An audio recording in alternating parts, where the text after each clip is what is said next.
Çöhrələrdəki təbəssüm təkcə sənətin yox, həm də azad vətənin xoşbəxtlik rəsmləri idi. 8 noyabr Zəfər bayramı, Konstitusiya və Suverenlik ili münasibəti ilə keçirilən sərgidə Naxçıvan Dövlət Rəsm Qalereyasının direktoru Hökümə Məmmədli müsabiqənin məqsədini açıqlayıb, zəfər tariximizi rəsmlərdə yaşatmağın önəmini vurğulayıb. Gənc rəssamlara uğurlar arzulandıqdan sonra şanlı zəfər salnaməmizi özündə yaşadan vətənpərvərlik mövzusunda müxtəlif əsərlər kətana köçürülüb.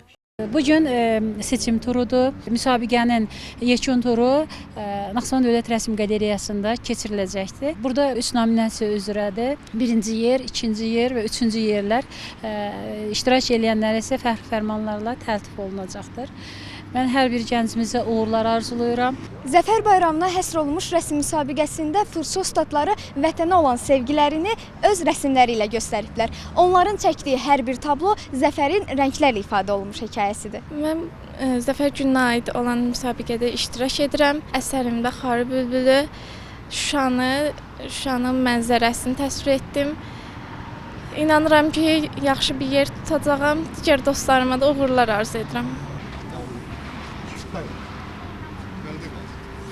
Mən də bu sərginin iştirakçılarından biriyəm. Rəsmdə Şəkidəki Cümə məscidi, eyni zamanda Şuşadakı Gövhər Ağa adlı məscidi xatırladır. Ümidvaram, yer tutaram. Qurduğum kompozisiya rəsm əsərimin adı Azad Azərbaycandır. Burada azad olunmuş torpaqlarımızdan, Azərbaycan müstəqilliyindən danışır və Zəfər bayramına aiddir.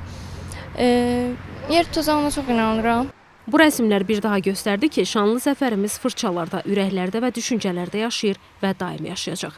Pərvin Səfərzadə xanım, Rüstəmzadə, Arzu Sadiqov, NTV Xəbər.